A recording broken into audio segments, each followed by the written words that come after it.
महाभारत के योद्धा किसके पुत्र या अवतार थे? महाबली बलराम शेषनाग के अंश थे। 8 वसुओं में से एक द्यू नामक वसु ने ही भीष्म के रूप में जन्म लिया था।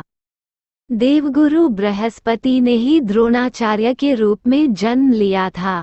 गुरु द्रोणाचार्य के अश्वत्थामा को महादेव, यम, काल और क्रोध के सम्मिलित अंश से उत्पन्न किया गया था।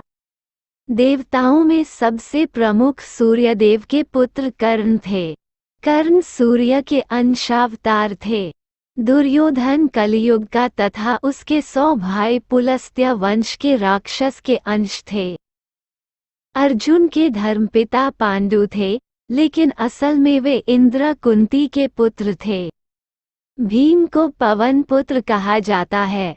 हनुमान जी भी पवन पुत्र ही थे। युधिष्ठिर धर्मराज कुंती के पुत्र थे। युधिष्ठिर के धर्मपिता पांडु थे और वे 5 पांडवों में से सबसे बड़े भाई थे। नकुल और सहदेव 33 देवताओं में से 2 अश्विनी कुमारों के अंश से उत्पन्न हुए थे। ये 2 अश्विनी कुमार थे, एक नासत्य और 2 दस्त। रुद्र के एक गण ने कृपाचार्य के रूप में अवतार लिया। द्वापर युग के अंश से शकुनी का जन्म हुआ।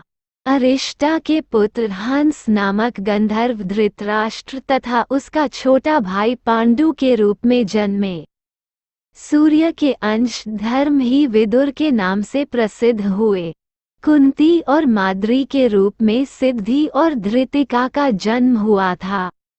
मति का जन्म राजा सुबल की पुत्री गांधारी के रूप में हुआ था। राजा भीष्मक की पुत्री रुक्मणी के रूप में लक्ष्मी जी व द्रौपदी के रूप में इंद्राणी उत्पन्न हुई थीं। अभिमन्यु चंद्रमा के पुत्र वर्चा का अंश था। मरुतगण के अंश से सात्यकी, द्रुपद, कृतवर्मा व विराट का जन्म हुआ था। अग्नि के अंश से धृष्टद्युम्न व राक्षस के अंश से शिखंडी का जन्म हुआ था। विश्वदेवगण द्रौपदी के 5 पुत्र प्रतिविध्य, सुतसोम, श्रुतकीर्ति, शतानीक और श्रुतसेव के रूप में पैदा हुए थे। दानवराज विप्रचित्ति जरासंध व हिरण्यकशिपु शिशुपाल का अंश था। कालनेमी दैत्य ने ही कंस का रूप धारण किया था। इंद्र की आज्ञानुसार अप्सराओं के अंश से 16,000 स्त्रियां उत्पन्न हुई थीं।